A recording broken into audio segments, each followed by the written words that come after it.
time-wise as vestibular lecture, and it's only like 35 slides. So I'm thinking we'll get you out of here kind of early today.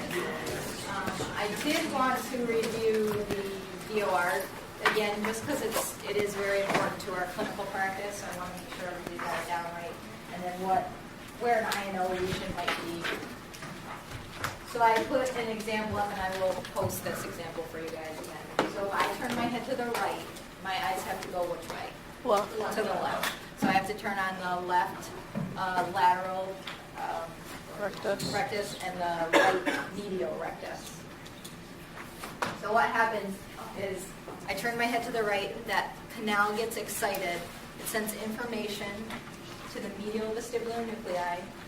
That's going to project over to the other side, the abducens nerve on the other side, which will activate the left lateral rectus. And at the same time, then that abducens nerve on the left side will send its axons back over and activate the ocular motor nerve on the other side. And that's why it's like a cross pathway that gets a little confusing.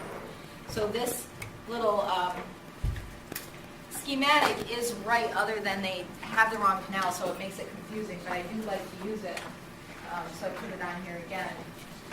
Actually, I think it works better if we use Chrome.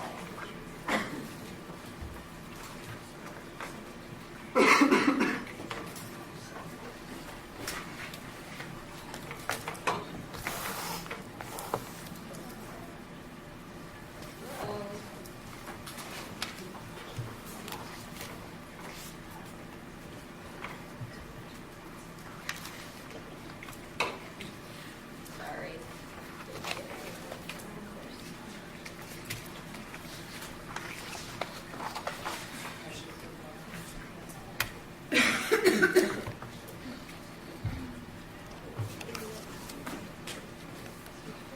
All right.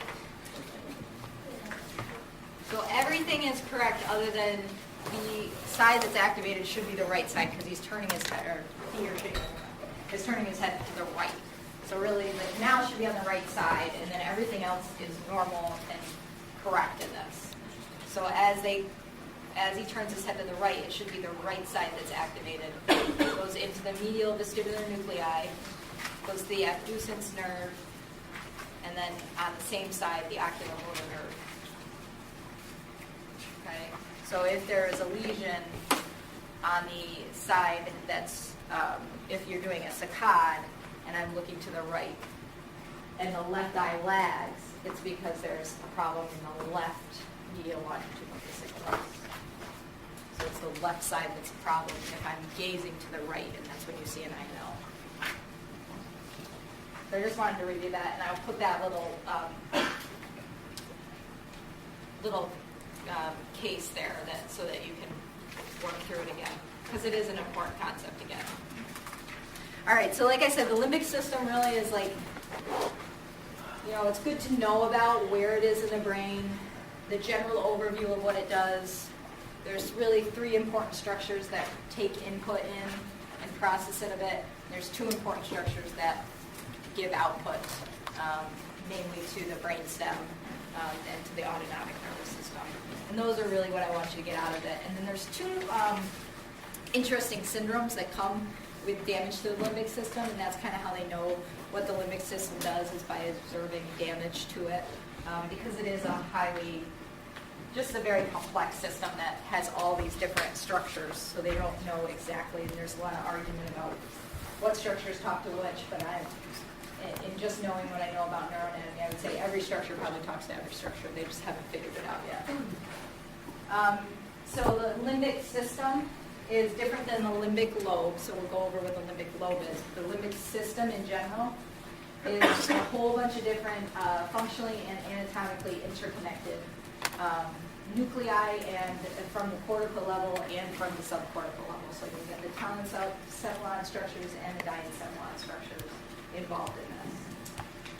The nuclei mainly serve to regulate endocrine function and autonomic nervous system function. They're really big with arousal and motivation, and we'll see a couple of the structures that really are our go-to feel-good centers.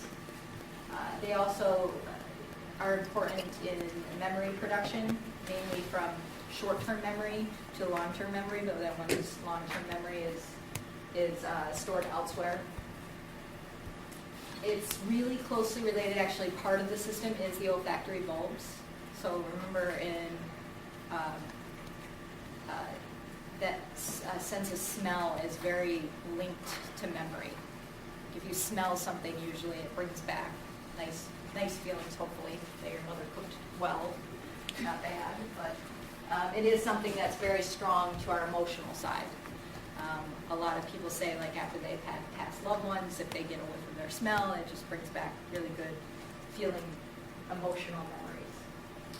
A lot of times it's considered, the limbic system is considered the feeling and reacting brain. It's like when you lose your mind for like that 30 seconds, it comes out and you like get really angry or you just get really emotional and inappropriately so, but then you can collect yourself because then your thinking brain or your cortex is like, okay, this is irrational, but it's that underlying irrationality that some people have a little less control over than others. And you'll see when there's damage to different areas, then people have a lot of less self-control of that. So this is a nice schematic of the more important structures, as you'll see. I think the very last slide is every structure that they consider the limbic system, but these are the more important ones. Our hypothalamus is our most important output. The hippocampus, the amygdala, and I believe where is the limbic cortex are the big input centers that we're going to be concerned about. But as you can see, all of these arrows are bidirectional. So they're going to and from and talking to each other.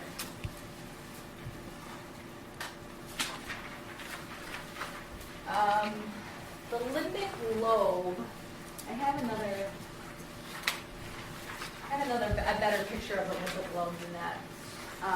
Is a lot of different structures, but it's termed the limbic lobe because it basically surrounds the corpus callosum. Limbus means border, margin. I had to look that up because I'm like, well, that doesn't make sense to me if it's called the limbic lobe because it's around the cingulate gyrus, but it means border. So it's basically, if you can find the cingulate gyrus, the corpus callosum, which is that really compact white matter, and you just go above that, there's the cingulate gyrus, and then it's basically curving all the way around it. So it kind of hugs around the thalamus. And I got a lot of good pictures of this, so you don't have to worry about that. So again, like I said, these are the big take-home messages for the day, are the three input and processing structures that are more important, and then the output structures that they all kind of, you'll see they're very interconnected. A lot of them deal with emotion, with endocrine function, and the autonomic nervous system. So we'll go through each one. Limbic lobe, again, here's your corpus callosum. And then you have your cingulate gyrate that's above that. So it's part of almost every lobe, right? It's got the frontal lobe in it, it's got the parietal lobe in it, and then once you take that little corner, you're now in what they call the parahippocampal gyrus, this part down here. And then the olfactory bulbs are considered part of the limbic lobe as well. So that's an input structure. So, and you can see why it would be an input structure, right? All from the cortex. It's got all these areas that are going to go into it. The amygdala is also an input structure. If you find the hippocampus, which is at the base of the lateral ventricles, it's a little nucleus that comes off of it. The hippocampus, like I said, is found on the floor of the lateral ventricles. So right in there. And then there's the amygdala. And then there's the olfactory bulbs off of that. So those are your input structures. And we'll go through each one of them. I just wanted to give you a look at their anatomy. So limbic lobe, amygdala, and hippocampus. Then the output are the septal nuclei, which is right off the olfactory bulb. So if you follow the olfactory bulb in and then go up a little bit, here is the septal nucleus. Right off of that. But interestingly enough, it has nothing to do with sense, and we'll see what that mainly does. But It is right off the olfactory bulb. And then the hypothalamus is a collection of nuclei. And I didn't put this one in, re-upload this. It's a collection of nuclei just off the thalamus there. So hypo meaning below the thalamus. In no means do I want you to memorize the 10 nuclei that are part of it, but just know that it's just a group of nuclei. It's not actually a structure that you can take out of the brain. It's just a whole bunch of nuclei that they consider the hypothalamus. So those are your important structures to remember for the day. This is a nice summary slide of just some of the more important structures and then what they do. So I included it in there just for your reading later. It kind of summarizes it nicely. So the amygdala, again, input and processing side is the amygdala. It makes connections with the hypothalamus, the septal nucleus, the cingulate gyre, and the olfactory bulb. You don't need to memorize that either, because again, they all talk to each other. So you're just going to get an appreciation for how complex the system is, and then there's certain things that each one does that I want you to know. So again, with the schematic of all the certain connections, and that they're bidirectional. So does everybody heard of the amygdala before? What do you think of when you think of amygdala? Emotion, fear. I always think of anger. I always think of the water boy. Do you guys, is that too, you guys know the water boy, right? So I always think of the water boy. You've got to watch that movie. Oh, that's him. Oh, for some reason I kept thinking you guys have anything in Office Space? Here in my brain, I was like, I know the water boy. It wasn't while ago. But anyway, it's for fear and anxiety, really. So a lot of times, if you have lesions, and you'll see this funky syndrome that you get sometimes when you have damage to the amygdala, mainly, but also the hippocampus. It mainly responds to stress. So when you don't have the amygdala, or you have lesions, then you don't feel really stress or anxiety, which is actually a bad thing. When you stimulate the amygdala, you mainly produce rage reaction. So you almost do a hyper fear reaction. Like dogs that are very fear aggressive. That's where we think if we're more fearful, we're going to run away. But you can see a lot in lower, I shouldn't call them lower animals, but animals that don't have as much cortex as us. They tend to get more aggressive if they get very fearful to try to kill whatever's bothering them. So there is a syndrome that they do to poor monkeys, but you'll see it does happen slightly in humans. But what they do is they basically ablate the anterior temporal lobes, which really is the amygdala, but also portions of the hippocampus. And what they end up doing is they're released totally from fear. So they're usually these type of monkeys that they do this to are very aggressive monkeys, and they become totally friendly and docile, which you think would be great, but really it helps us to survive, right? So if we're fearful of something, it's usually a reason, other than like I'm fearful of flying, which I think is still kind of a reason, but I'm going to say you shouldn't be scared of flying. But like they lost all their fear for this poisonous snakes that would kill them. So like they'd be like, oh, snake. Kill them. So it is actually a protective mechanism of fear. They also lose their facial expressions and vocal protests, so they're not like being aggravated and mean and yelling either. And then they do a lot of, so if we remember from the visual processing lecture, if they're losing their anterior temporal lobes, they're losing some of that pathway from the vision to the what area of the brain. So they can see objects, but they can't remember or discern what the object is. So they have difficulty identifying things, so they'll use their mouth a lot. And you see this a lot with babies as they're getting maybe like in the year range when they start to manipulate orally things to try to figure out what they are. So it's basically the monkeys go back to that and they start to look at objects. They can't tell what they are, so they start to manipulate with their mouths to try to figure it out. They also have a very strong hypersexuality, and that's usually, I think we'll look at it a little bit more when we look at hippocampus. And this is in particular in monkeys. You see it a little bit in the human syndrome, but not as much as in the monkey syndrome, where they're just like very hypersexual, just for themselves, to men, women, doesn't matter. So in humans, we mostly, I would say we mostly see it in Alzheimer's disease, but you can get it with surgical lesions. If you get epilepsy of the temporal lobe, you could probably get more of like the non-identifying feature of it.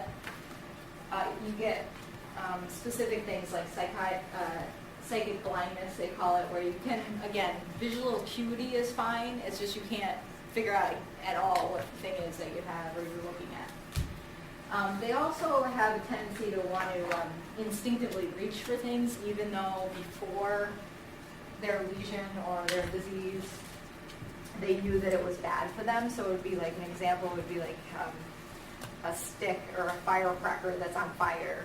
And, you know, we know don't touch that because it's hot and it's going to burn you. But they would lose that, and if you presented it in front of them, they would instinctively try to reach for it, again, to try to identify the object, but it would be dangerous for somebody to do that. They can have extreme changes in feeding habits. That kind of goes along with that oral manipulation, where they just start eating things that they shouldn't be eating.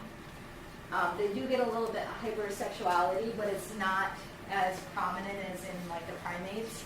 I did work in an Alzheimer's lockdown unit it was my second 8-week clinical, oh my God. And it was for serious, like a lockdown unit, so you only had a passcode and you could go inside, and it was just like, I mean, it's a very sad disease, but it was like a zoo. Like you'd walk in and there'd just be like people flying all over the place, and they wouldn't really know what to do. But there was two in particular. One lady that would go around grabbing people's private areas. Like, so by the end of the clinic, I could walk through and I knew which one was going to do what to me. And she had to wear mittens, like hot gloves, mittens that didn't let you grab things too much. But she would also walk, so she would walk and she would see somebody and she would just grab for you. So by the end, you could just kind of push the hand away and she would just keep walking by you. And then there was another couple that were a husband and wife, and they had very severe Alzheimer's, and they would have to be separated because they would go into their room and I think have sex, but I don't think they would even know what they were really doing, but they would come out like naked. So they had to like separate them as well. So you do see it, but it's not, that's only 2 cases, and I saw like about 200 cases. But it is out there. It's something that you might want to be aware of if you're going out, especially into somewhere like an Alzheimer's unit. So that's the amygdala. That's the basic, what I want you to know about the amygdala. And then if we took the amygdala away, what would happen is that you would have this non-fear response that could actually lead to putting yourself in danger. The hippocampus is another processing, input and processing nuclei.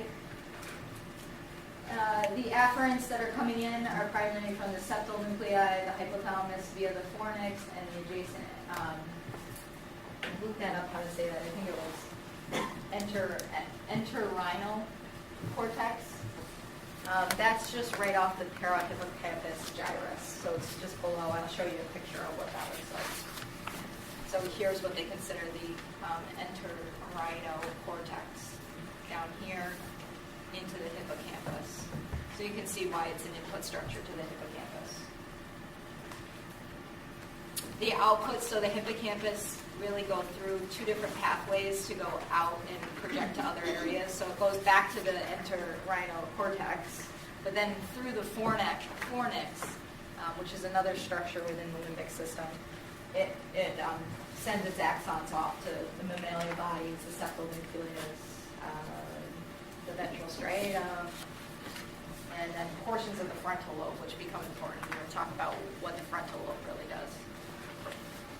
There's a specific circuit that came off of the hippocampus back in the 1930s when scientists discovered this like limbic lobe and started to elucidate what it might be. He suggested that there was the telencephalon and the diencephalon were linked, which is correct. He thought that more of the cortical structures were more of the emotional part of the brain, and that the limbic, subcortical limbic structures more mediated behavior. So you would get the emotional response, and then you would get the lower levels that would mediate the behavior of that emotional response. But we've since learned, since the 1930s, you would hope we'd learn something, not much more, but we have learned that it also is not only involved in that emotion and behavior, but in learning, memory, and cognition. So you add those on. But this guy's pretty famous neuroscientist, and he suggested that there was this loop that went from the hippocampus back to the hippocampus. And so they named it this Papez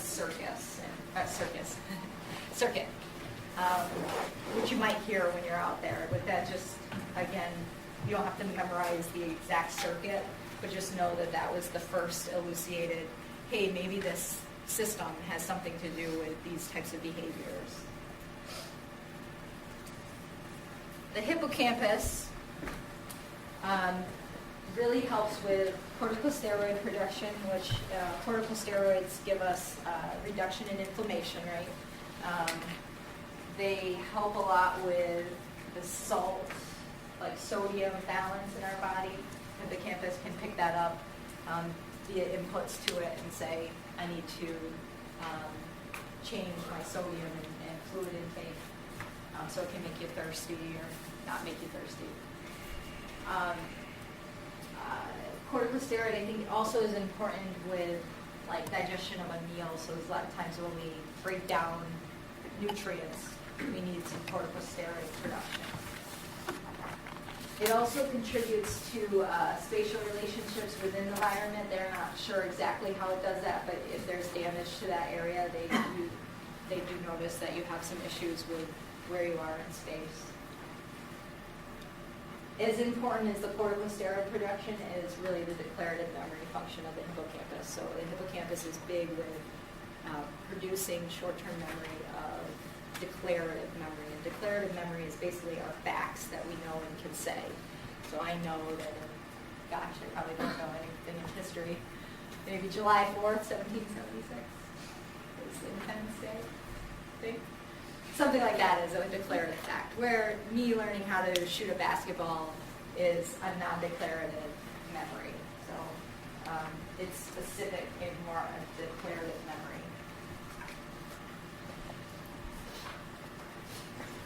The declarative memory also is dependent on the temporal lobe, and remember when we looked at the hippocampus, it does kind of sit and just kind of hug that hippocampal gyrus of the temporal lobe. So it's very interconnected with the two of those.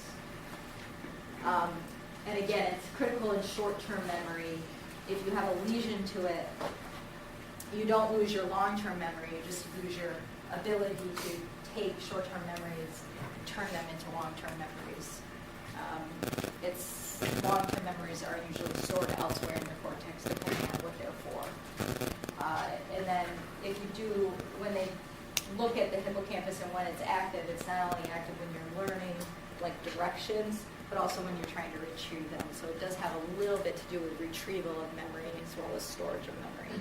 But key thing to know there is that, again, it's just the short-term memory that would be affected, not your memories that from a long time ago. But if you had a hippocampal lesion, you would just have difficulty remembering new things that you learned. So amygdala, hippocampus, and now the limbic lobe. And again, this is the last input side that we got to talk about. So again, the limbic lobe is kind of abstract boundaries, but it's the cingulate gyrus, which is just above the corpus callosum. The parahippocampal gyrus, which is continuation of the cingulate gyrus down into the temporal lobe. So it's basically the outskirts of the thalamus. It includes the olfactory bulbs, and then parts of the frontal lobes, and a lot of people say it's even more the prefrontal cortex is almost all limbic associated, but it just depends on which text you read. But it is definitely parts of the frontal cortex. So the prefrontal cortex does, it's basically our judgment and insight. So I always tell you about my patient that had that massive aneurysm and she lost a lot of her frontal lobe. So not only is it the motor cortex, because again we have the central gyrus, we have the precentral gyrus is our primary motor cortex, right? And then you have the premotor area right anterior to that. And then anything anterior to that is really considered this anterior frontal lobe. And it's basically your safety mechanism, your judgment, every insight. It's what makes humans humans, really. So a lot of times lower species don't have this kind of judgment or insight into their own bodies or into their own situation like we have.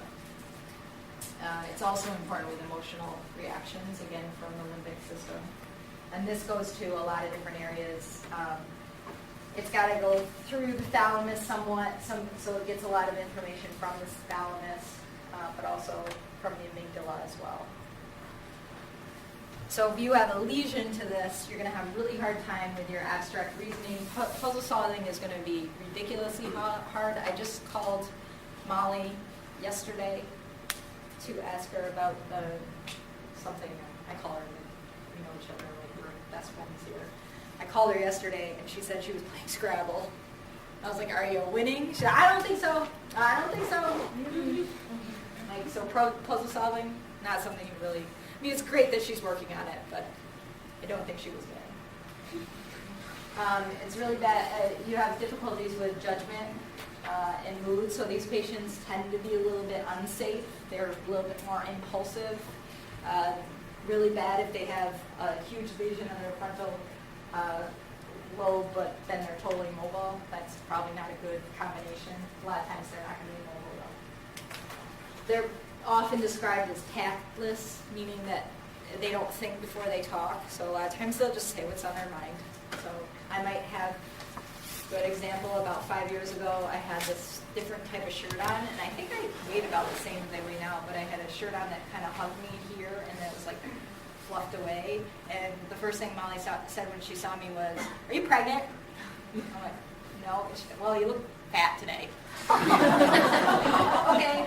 So they're just they don't think before they talk. Kind of like a little kid, like she'll tell you exactly what she thinks. It's strongly affected by alcohol. That's why our judgment isn't so great with alcohol. I know we've talked about alcohol 2 days in a row this week, but it is very highly affected by it, so our judgment's not so great, and our tactfulness isn't so great when we're having a few drinks. And it's often found to be abnormal in mood disorders and depression. So a lot of times when they'll do electrode studies in depression, the prefrontal cortex just isn't working like a normal person should. So it has a lot to do with emotions as well. So in the limbic lobe, just so you guys are still following me here, the limbic lobe includes the parts of the frontal cortex, so that's why we went through that. It also includes the olfactory cortex, which is basically the olfactory bulbs and some surrounding areas around it. In some species, obviously smell is a lot more important than with us. So that's why it's such a big part of the limbic system, I believe, even as we've developed as humans. They still thought it was pretty important because it is a pretty big part of our brain that's heavily myelinated, and then it also is the only sense that doesn't have to pass through the thalamus to get to the cortex, so it's almost an immediate response from the cortex, depending on what we smell. So in lower species, it's their way to get out of danger, or their way to find food, is through smell. We have a lot more other senses at this point. Here is the olfactory bulb, and then that's going to give information to the hippocampus here for olfactory memory. So again, the hippocampus is more about memory. It's going to go to the amygdala. Where's my thing? Oh, there. It goes to the amygdala. That gives us the emotional response of smell. So it's highly connected to those areas. And then we also get a little information to the viscera as well, right away. Depending on what we smell, you can actually get emotional and endocrine responses.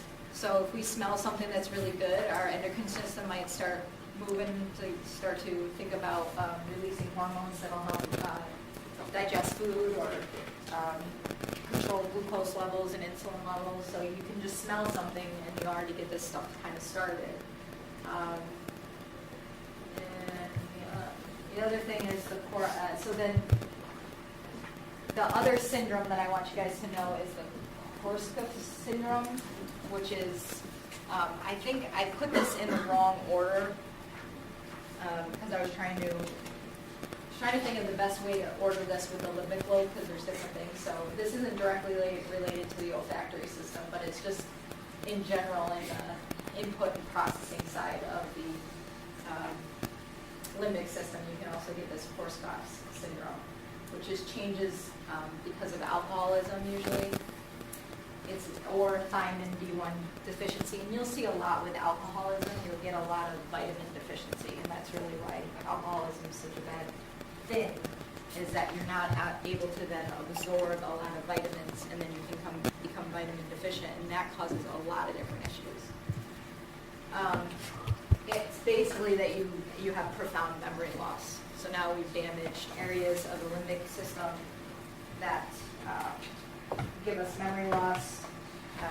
So they can't even remember, like if you asked me a question, you wouldn't even be able to process it and remember what I said within that like 5-10 minutes. That would be like, oh, what's the other movie? Oh, what's that guy? Oh, it's like 50 First Dates or and then but it's the guy he meets. 10-second Tom. That would be like it. If I got that, it would be right. Yeah, did you have a question? What'd you say? I don't know if they tend to make up memories, but they certainly probably try to hide it. A lot of humans, guys, you're okay? We're almost done actually. I can't even, I was thinking now, I'm like, geez. In humans have a lot of ways to cope for things, and they like to hide deficits. So I don't know if they tend to actually cognitively make up memories, but they certainly say things that probably aren't appropriate in response to questions to try to seem like they know what they're talking about. So you might get, like you might ask me what color the sky is, and I don't know, but I might come up with something else, like, oh, it's purple. I don't know. So it's not that they cognitively make it up, but they just don't know the answer and they're trying to hide their dysfunction or something like that. I don't know if they actually form fake memories though. But Korsakoff syndrome is something to do with limbic lobe dysfunction, and then therefore you lose the ability to make those memories, and it's really quick, like 10-second time. So now we're on to the output. So those were the important input structures, and then there's two important output structures that we're really going to talk about. The most important being the hypothalamus, and that one has direct connections to the brainstem and the spinal cord. And then it's get input from the hippocampus via the fornix, or the amygdala gets to the hypothalamus as well, via either this pathway or through the striata this way. So you get a couple inputs, but it's the big hypothalamus. The big thing to take home is it's the output center. It sends its projections to the frontal lobe, and then there's something, the septal nuclei, which is also an output structure, and then it goes to the brainstem reticular formation. So So again, it's 10 separate nuclei. You do not have to remember all the 10 separate nuclei, but just know that it's just a collection of nuclei. It's not like this structure that we can physically take out of the brain. It's just this collection of nuclei. The hypothalamus function is really, and this is where that first Clover-Bucy syndrome that I talked about gets more of the sexual, hypersexual tendencies, is because the hypothalamus can be involved, and that's more all about the sexual, endocrine, behavioral functions, autonomic control. It basically does everything because it's the output center, so it can control everything. Everything has to go through it to get to the brain and the spinal cord. The biggest thing that we think about with the hypothalamus is actually eating. So when we're hungry and that, it controls that via different hormone releases. So it tells us when we're hungry and it tells us when we're fed. It needs a couple different inputs to help us. Olfaction, so it needs the smell input, it needs the visceral input from the stomach, and then the retina, so it needs some visual input. And then it also has these internal sensors that really tell us if our temperature is normal, so it regulates our temperature quite a bit. Again, because of its eating appetite control, it looks at the glucose levels in our body, it looks at the sodium concentrations in our body, so it can kind of, it's basically homeostasis, right? It just kind of helps regulate all of those things that keep us at a normal temperature and normal glucose load. And then it also can release hormones in response to what's going on in your periphery. And then it projects to the reticular formation for emotional reactions as well. There are two parts, those 10 nuclei in there. There's two that are interesting, and for us, the first one we don't really need to know about, but it's just interesting to me that in the brain, when you look at the male and the female, the preoptic area in the hypothalamus is the one thing that they can look at and tell if you're a male or a female. And no surprise, it has to do with sexual pleasure and satisfaction. So men tend to have a bigger area in their brain committed to that. So they can actually tell the difference between the sexes. And then the suprachiasmatic nucleus gives, we talked about this a little bit in the visual processing. So this one's kind of important to know. Again, a lot of these structures we can't, as physical therapists, impact too much. They're good to know about so that we see a patient, we can say, oh yeah, they probably have an issue here.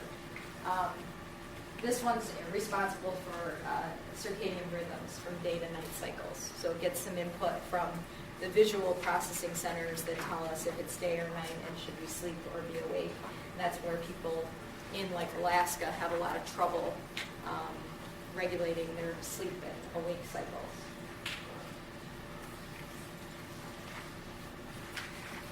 The other output structure is the septal nuclei. And that, again, like I said, is right, if you follow the olfactory bulb and then you go just above that, you're going to see the septal nuclei that's there, but it has nothing to do with a sense of smell. This one is our pleasure center. So not just sexual pleasure, but every type of pleasure. Our endorphins, like just feel-good centers. In 1950, they found this. Go figure, they found the pleasure zone right away. 1950s, they showed that these rats, that they showed them if they hit this button, that it would stimulate that septal nuclei in their brain. So the rats just kept banging against this thing over and over again. Just kept hitting it, because it just immediately releases pleasurable hormones and sensations to the brain, and we like it. And that's the septal nuclei.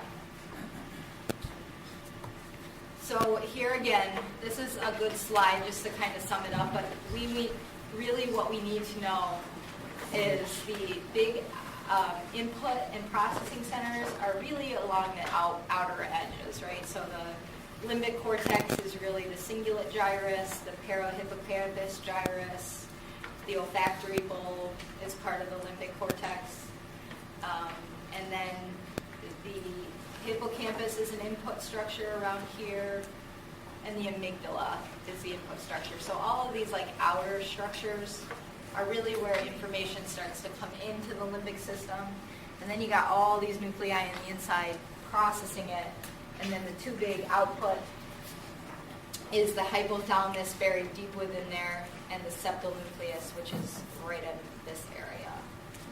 So I don't need you to remember or memorize anything else, but just know that those are the ones, and then know that it is all about our survival, homeostasis, emotional responses. It's our abstract feeling version. All right. So after all that vestibular stuff you have to memorize, at least this lecture's a little less for you. Okay. All right, and then I'll see the rest of the class Thursday, and then the rest of you, having a happy Easter now. Once I don't see you. Happy Easter. You get Easter Friday and